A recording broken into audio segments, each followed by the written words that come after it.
Okay, Director. Yeah, the director hat. I have two topics that came up this week that I think we should cover, but beyond that, I think we should just wing it.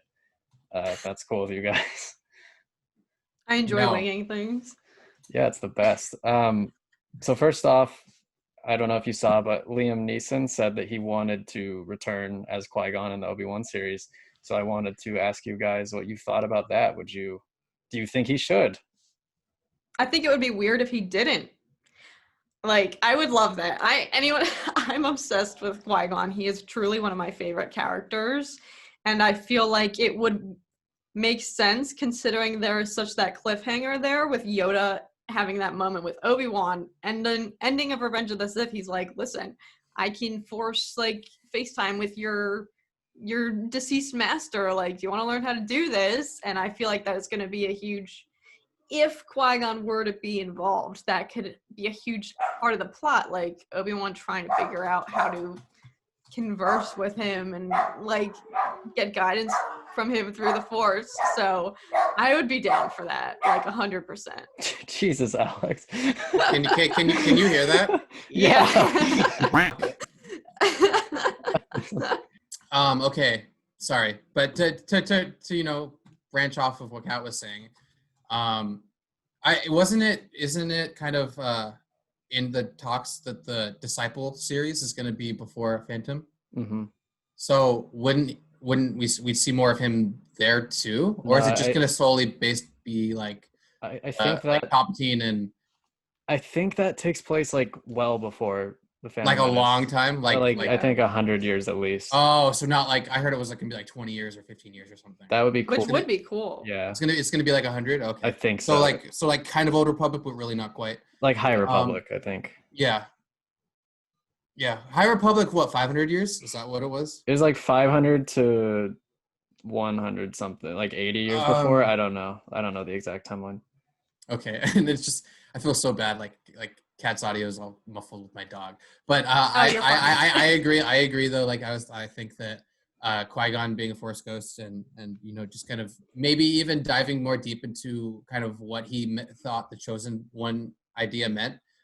Maybe it isn't what the prophecy was kind of implying. Maybe the prophecy was really more subjective based off of how you viewed things, which is kind of how I think the Jedi Order in general kind of is. It's kind of like either you're part of the cult or you're on the outside enlightened, realizing how much of a corrupt, awful, whatever you want to call it is. I think that him saying that I believed Anakin was actually going to bring balance by killing all the Jedi would be really funny. It would mean that like he kind of knew all along that, as much as I love these peeps, they all got to die.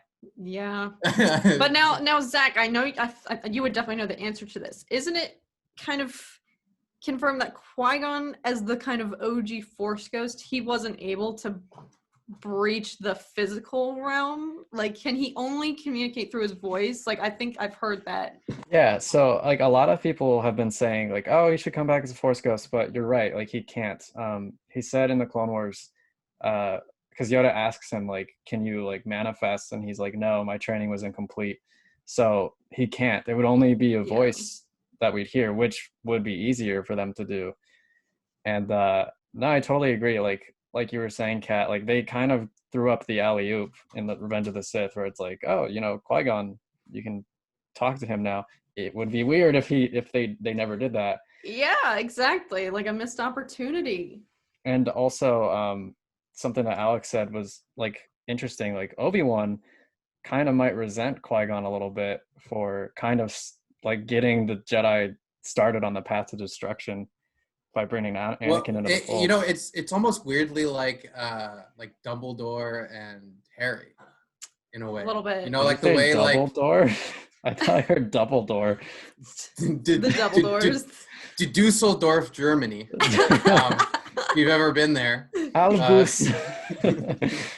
No, I think there's kind of a weird like Harry thought he knew what he meant, but really he didn't at all, and there was just kind of, you're totally right. A darker play at hand, and then he's just kind of like, wow, all along, like my master kind of knew that I was going to die or something, and that I had to die, or that there was like another plan that I didn't think. Like he told me the chosen one thing meant this, but really it meant that. this whole time, and I'm here like, in a melancholic isolation, like, tormented by my demons. Like that was his plan, that asshole. No, like And that's a fantastic point, because I think that would even like flesh Qui-Gon out a bit more, because in Harry Potter, like you said, I felt that Dumbledore became like such more of an interesting character when you kind of peel back the layers and found out that like, oh, he knew this was going to happen, and he kind of sacrificed Harry and a bunch of other people to stop Voldemort. Like, it was just, if that happens with Qui-Gon, I think that makes him immediately even more interesting than he already is. Yeah, that'd be awesome. But I think it would also just lend itself to like Obi-Wan needs something to hold on to at this point.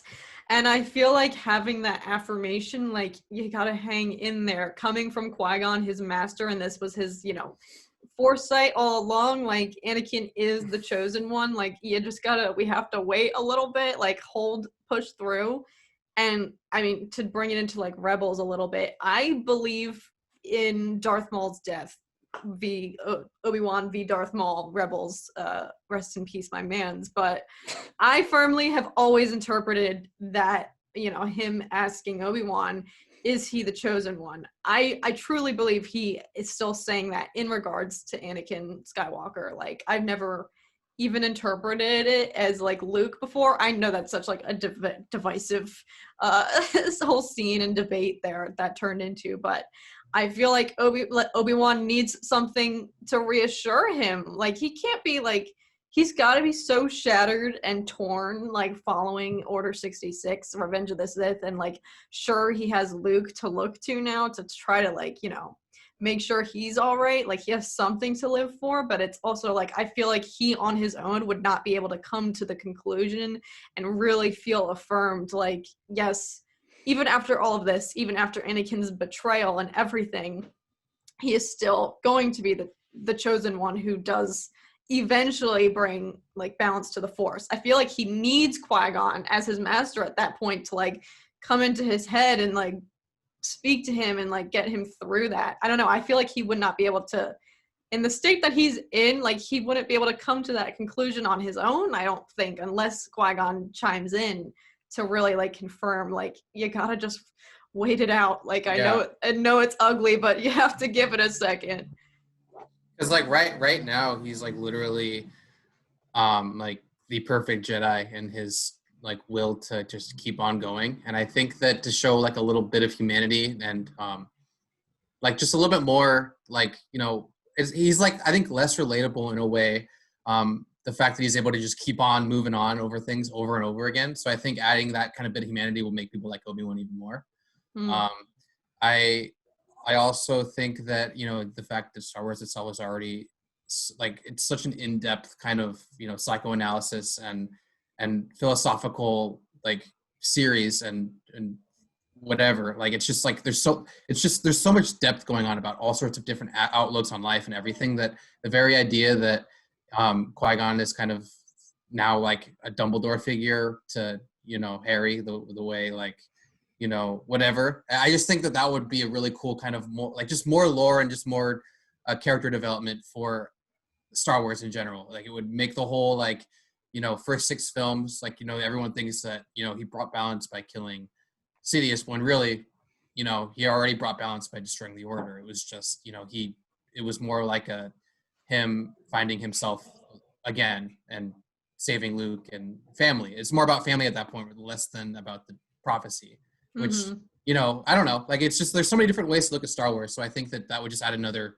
kind of layer. Yeah. Yeah, I mean, I fully expect to see a broken Obi-Wan, at least at first, in the series. Because why wouldn't he be? Like you said, it would be insane. It would be unnatural if he were just to shake off the destruction of like everything he knew without like an issue and just be like, well, I just have to look after Luke and keep on keeping on. Like, he's gonna have to be broken like anybody would. And so that's what I expect to see. And I like Liam Neeson said that he hadn't been contacted by Lucasfilm yet. I don't believe him because that's what Ewan McGregor said like all these years when people would ask him if he was going to play Obi-Wan again. And he said, like, no, Lucasfilm hasn't talked to me, but I would love to. So I see some parallels between that. I think that they've definitely, it's a no-brainer. Like, it's a no-brainer to have him back. Yeah.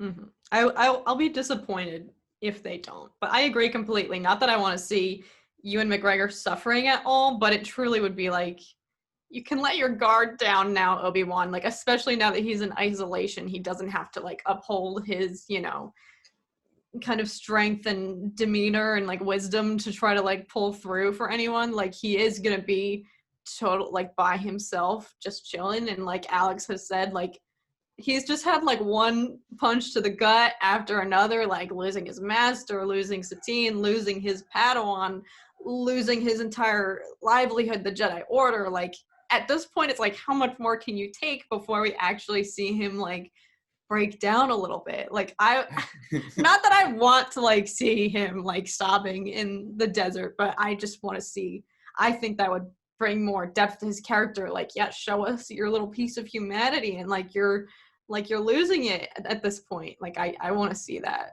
I mean, like, not only mentally but physically too. He's taken a lot, and it's just like, dude, it's okay to like vent. You know? Yes. No wonder he looks like he's 60. Yeah. Yeah, it made him age. He's just holding it all. Bottled it up. Yeah.